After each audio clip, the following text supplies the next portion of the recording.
on duty, I guess you know that you have assistance there if you need it.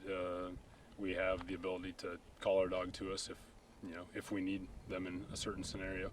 Local law enforcement is hoping to open new training grounds for some special officers. Good evening, everyone, and thank you for joining us. Lincoln and Lancaster County have 7 trained K-9s to try and bite down on crime. But without a proper place to train, they're left trying to make ends meet, but they may have found a solution. Channel 8's Sarah Feely has more in tonight's top story. Sarah? My eyes were opened after I spent a day training with 7 Belgian Malinois and their handlers. They're looking to move on to the new gun range northwest of Lincoln. These dogs are looking for their forever home, but not in the way you might think.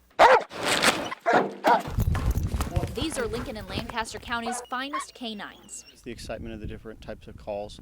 Other officers turn to you and look for you to help them on it. Any description of what these dogs do and how they do it would be just scratching the surface. Lincoln Police Department, if anybody's in the building, announce yourself. I'm going to send in a trained police dog.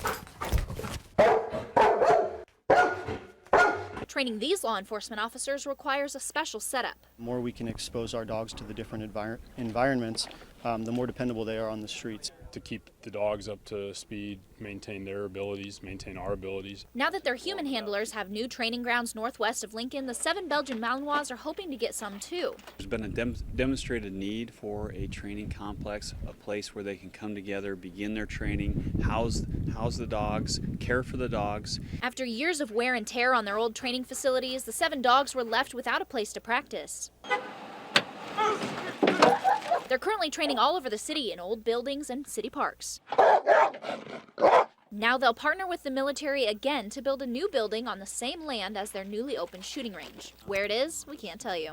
The isolation is good, and especially as the city continues to geographically expand, and we want to be able to have a place where we don't put anybody in danger for the firearms training, but also for the training of the K-9s. To keep these noses in top-notch condition, no taxpayer dollars are needed. In fact, this unit is completely funded by donations, grants, and savings.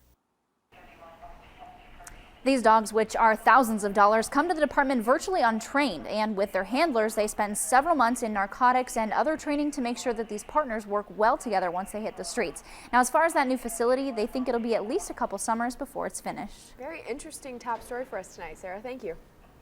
Lincoln police used their